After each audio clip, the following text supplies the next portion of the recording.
نماز کے بارے میں ایک حدیث آتی ہے، میں اس حدیث کو جب پڑھتا ہوں مزہ آ جاتا ہے کہ نبی کریم صلی اللہ علیہ وسلم نے فرمایا کہ تحترقون تحترقون، تم لوگ جل رہے ہوتے ہو۔ اب دیکھیں نبی اکرم صلی اللہ علیہ وسلم کا کلام وہ ہے جو اوتی تو جوامع الکلم، مجھے کلام کی جامعیت عطا کی گئی، یعنی تھوڑے الفاظ سے زیادہ مفہوم نکلتا ہے۔ وہ اللہ کے نبی دہرا رہے ہیں تحترقون تحترقون، تم جل رہے ہو، تم جل رہے ہو،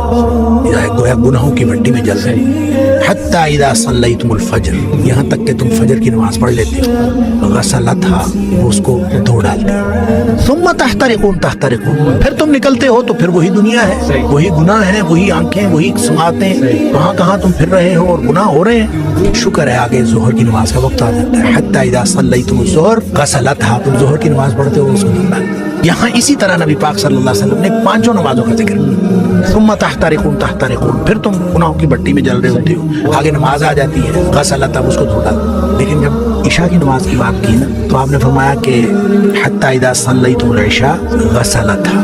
وہ اس کو دھو ڈالتی ہے۔ اس کے بعد آپ نے ثم تحترقون نہیں فرمایا، آپ نے فرمایا تو ثم تنامون، پھر تم سو جاتے ہو، پھر تم سو جاتے ہو، فرمایا پھر کچھ نہیں لکھا جاتا،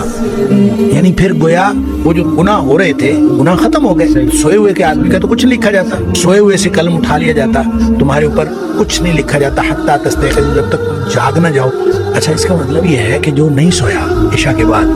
تو وہ تو تحترقون تحترقون ہوتا ہے۔ تو یہاں سے ایک بات، ایک مسئلہ نکلتا ہے کہ ہم جو عشاء کی نماز پڑھ کے جاگتے رہتے ہیں اور 11-12 بجے تک جاگتے رہتے ہیں، وہ ہم گناہوں کو سمیٹتے رہتے ہیں اور غسلتھا کیے بغیر سو جاتے ہیں، اتنا بڑا رسک لیتے ہیں۔ اس لیے نبی پاک صلی اللہ علیہ وسلم نے حضرت ابو ہریرہ رضی اللہ تعالیٰ کو فرمایا تھا کہ ابو ہریرہ سونے سے پہلے وتر پڑھنا نہ بھولنا۔ یہ جو وتر ہے یہ اصل میں رات کی نماز ہے، یہ عشاء کی نماز نہیں ہے، رات کی نماز ہے۔ تو جس شخص نے تو عشاء کے بعد فوراً سونا ہے وہ تو عشاء کے ساتھ پڑھ لے کہ اس نے سونا ہے اس کے بعد، تو جس نے نہیں سونا رات 11-12 بجے تک جاگنا ہے تو وہ پھر وتر نہ پڑھے، تاکہ وہ اپنے سونے سے پہلے وتر پڑھے، وہ جو جتنا کچھ تحترقون تحترقون ہوا ہو اس کو غسلتھا کر دے اور پھر آدمی سو جائے۔ کیا بات